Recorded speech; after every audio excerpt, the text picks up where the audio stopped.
Anda masih bersama kami di Dialog Nusantara Petang.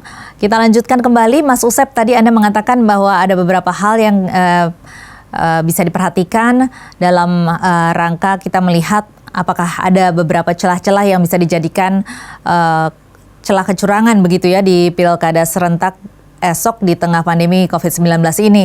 Nah, kalau kita perhatikan, kalau tadi Mas Usep sudah menjelaskan dari Bawaslu-nya, selain itu dari mana lagi?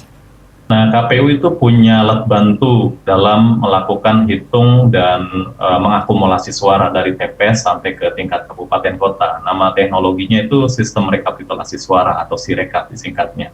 Ini teknologi yang berubah dari yang sebelumnya di pemilu 2018 dan 2019 itu namanya situng atau sistem penghitungan suara gitu. Yeah. Nah, Sirekap ini bisa kita optimalkan dari jarak jauh di TPS gitu kan. Nah, kehebatan pemilu Indonesia salah satunya juga saat suara itu dihitung setelah pemilih itu memilih, kan kita bisa menyaksikan ya di TPS itu ya. Nah, permasalahannya kan selama ini suara di TPS itu memungkinkan berubah saat diakumulasi secara bertahap sampai kemudian ke tingkat yang lebih tinggi begitu. Nah, Sirekap mencoba menjawab itu, bagaimana suara di TPS itu bisa sama jumlahnya di tingkat kabupaten kota atau sampai provinsi untuk pilkada gubernur gitu. Nah, jadi pemantauannya bisa dari jauh, dari gadget kita, dari laptop kita di internet gitu, melalui websitenya KPU gitu. Jadi buat petugas TPS itu nanti mereka harus menginstal nih malam hari ini untuk persiapan besok, karena sangat mungkin nanti di TPS tidak ada internet gitu. Jadi bagusnya sekarang udah diinstal tuh aplikasi dari petugas TPS. Nah, nanti setelah suaranya dihitung, diakumulasi, kertas planonya itu difoto oleh petugas TPS, lalu diupload masuk ke servernya KPU, lalu semua rakyat Indonesia bisa menyaksikan di websitenya KPU begitu. Suara-suara di TPS itu lalu diakumulasi sampai kabupaten kota atau di provinsi. Nah, ini bagaimana dengan daerah-daerah di pelosok-pelosok yang jaringan internetnya mungkin terganggu atau bermasalah atau masih belum terjangkau? Ya, KPU punya pilihan 3 alternatif ya. Yang pertama itu dengan kondisi normal, maksudnya di mana semua TPS itu ada internet. Yang kedua ketika TPS-nya itu tidak ada internet. Yang ketiga ketika kecamatan atau kabupaten kotanya itu tidak ada internet. Jadi ada 3 alternatif bagaimana KPU bisa menjawab tidak meratanya jaringan internet di Indonesia, khususnya di daerah-daerah seperti Papua begitu atau daerah pegunungan. Nah, ini harus dipahami sebetulnya baik oleh petugas TPS itu sendiri. KPU harus menjamin BIMTEK-nya itu berjalan dengan baik di jelang pemungutan ini, dan kita harus ini peran teman-teman pers seperti Nusantara TV ini penting untuk menyampaikan ke khalayak masyarakat bahwa kita bisa memantau sama-sama selain menggunakan hak pilih kita melalui gadget kita dari jarak jauh gitu, dari handphone, dari laptop dan sebagainya, membuka website KPU, di situ suara real akan kita ketahui gitu dari TPS sampai kemudian diputuskan sebagai hasil akhir gitu. Ini bukan quick count atau hitung cepatnya lembaga survei yang sifatnya sampling atau contoh ya, tapi ini suara real, suara seluruhnya. Ini yang jadi alat banding, alat bantu untuk kemudian disandingkan dengan hasil penghitungan bertingkat secara manual dari TPS, kemudian ke kecamatan, kelurahan, kecamatan sampai kabupaten kota. Nah, ini akan disandingkan apakah sama itu suaranya di TPS dengan hasil resminya gitu. Ini harus dioptimalkan dan menjadi lebih penting karena kita sedang berpilkada di konteks pandemi. Hal apa sih yang paling rentan ini menjadi celah untuk dilakukannya kecurangan?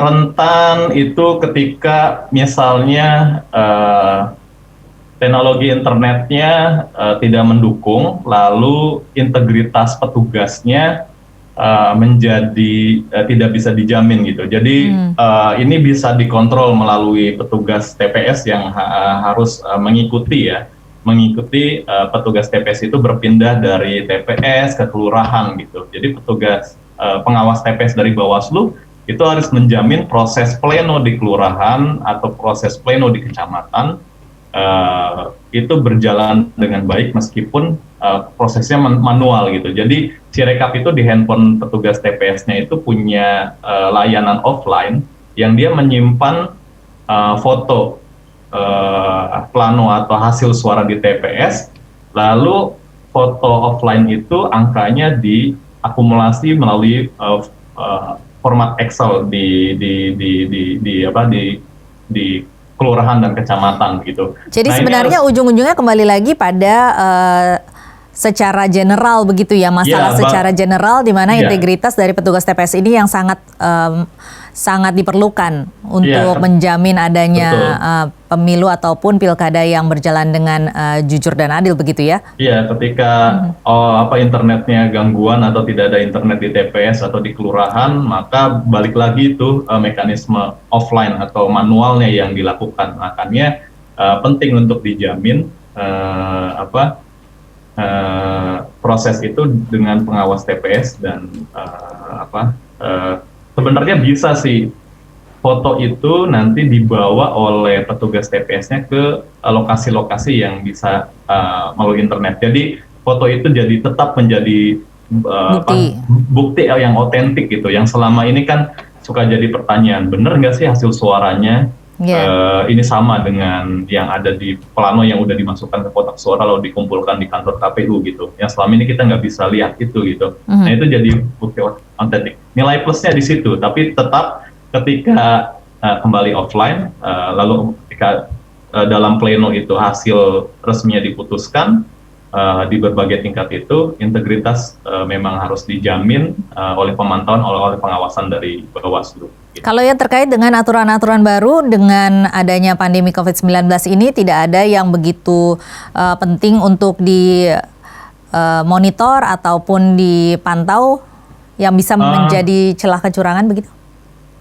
Kampanye sebetulnya Mbak Tasya. Jadi di banyak negara saat kita jadi online gitu ya, karena menjaga jarak, maka kebutuhan kampanye di media sosial, di internet itu jadi tambah banyak, dan peserta dan juga tim sukses juga mengoptimalkan ranah ini gitu. Sayangnya undang-undang kita masih undang-undang yang lama, jadi ketentuannya tidak komprehensif atau tidak baik untuk mengawasi masa kampanye di media sosial gitu. Apalagi ini masa tenang gitu ya. Tapi masa tenang jadi masa yang paling tidak tenang kalau kita lihat media sosial saat akun kita di timeline-nya masuk iklan-iklan politik, iklan pasangan calon begitu. Penting untuk Bawaslu mengawasi ini bekerja sama dengan Kementerian Informasi serta kepolisian gitu. Nah, yang terpenting sih jangan sampai ada ujaran kekerasan atau hate speech yang dibiarkan gitu, karena ini mutlak sebagai bentuk pidana kejahatan ya, pelanggaran pidana atau kejahatan baik di dalam undang-undang umum seperti Kitab Undang-Undang Pidana maupun Undang-Undang ITE. Di dalam Undang-Undang Pilkada, ujaran kekerasan yang mengancam dengan kekerasan adalah bentuk pelanggaran pidana yang harus dihukum penjara atau denda begitu. Ini harus dipastikan tidak ada itu. Baik Mas Usep, ini terakhir apa yang ingin Anda sampaikan sebagai kalimat penutup untuk penyelenggaraan Pilkada serentak esok hari? Partisipasi diprediksi bakal menurun signifikan dibanding pemilu 2019 atau Pilkada 2018. Tapi yang terpenting sebetulnya bagaimana pihak-pihak yang dijamin kewenangannya oleh negara untuk mengoptimalkan penyelenggaraan Pilkada ini tetap berjalan jurdil dan luber, bebas dan adil begitu, bisa menjalankan kewenangan ini dengan baik, khususnya bagaimana KPU yang menyelenggarakan bisa menjaga integritasnya, bisa mengoptimalkan kerja kerasnya, dan Bawaslu bisa menjamin pengawasannya itu berjalan netral, imparsial, dan kemudian menjamin proses penegakan hukumnya berjalan dengan baik. Karena kita banyak yang memilih untuk tidak mengeluarkan waktu yang banyak keluar rumah untuk memantau atau memastikan jalannya pemilu dengan baik. Jadi peran-peran pihak untuk menjalani kewenangannya dengan baik diharapkan bisa. Begitu Mbak Desi. Baik Mas Usep, terima kasih. Kita semua juga berharap agar pilkada serentak yang dilaksanakan esok hari bisa berjalan dengan lancar dan aman, dan tentunya warga tetap berkesadaran tinggi untuk menerapkan protokol kesehatan. Terima kasih sudah bergabung bersama kami di Dialog Nusantara Petang.